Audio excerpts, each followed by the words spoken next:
Bonjour Jean-Édouard, pourrais-tu me dire un peu si se faire opérer de la hernie c'est dangereux? La cure de hernie est une intervention réputée bénigne. C'est la deuxième intervention réalisée dans le monde après la cataracte. On rentre le matin, on sort le soir. Comme tu le sais, deux techniques sont aujourd'hui possibles. La technique traditionnelle qui consiste à inciser en regard de la hernie et de mettre ou de ne pas mettre une plaque, et la technique cœlioscopique qui exige par contre qu'une plaque soit mise en place. Quelle que soit la technique, l'activité peut être reprise très rapidement et les résultats sont les mêmes en termes de récidive qui reste l'hypothèque majeure de cette intervention. Des complications peuvent survenir.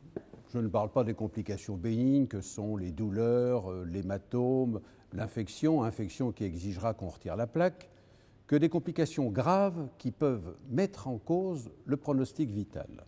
Je pense aux hémorragies profondes et aux péritonites.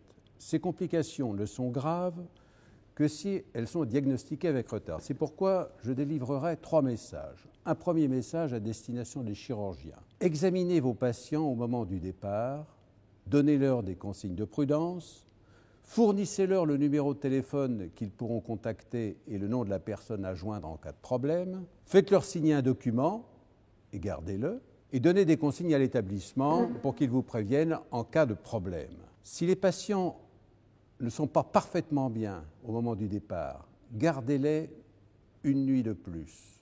S'ils reviennent, examinez-les soigneusement et gardez-les au moindre doute. Un message à destination des médecins. La cure des hernies est simple. Et si vous êtes appelé auprès d'un opéré récent parce qu'il se plaint de douleurs, de malaise, d'un problème anormal quelconque, ne le rassurez pas sans certitude et appelez immédiatement le chirurgien auquel vous réadresserez ce patient sans retard.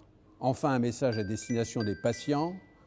Toute douleur anormale, tout malaise, toute fièvre qui survient dans les heures ou dans les jours qui suivent une cure de hernie exige que vous reconsultiez immédiatement le chirurgien qui vous a opéré.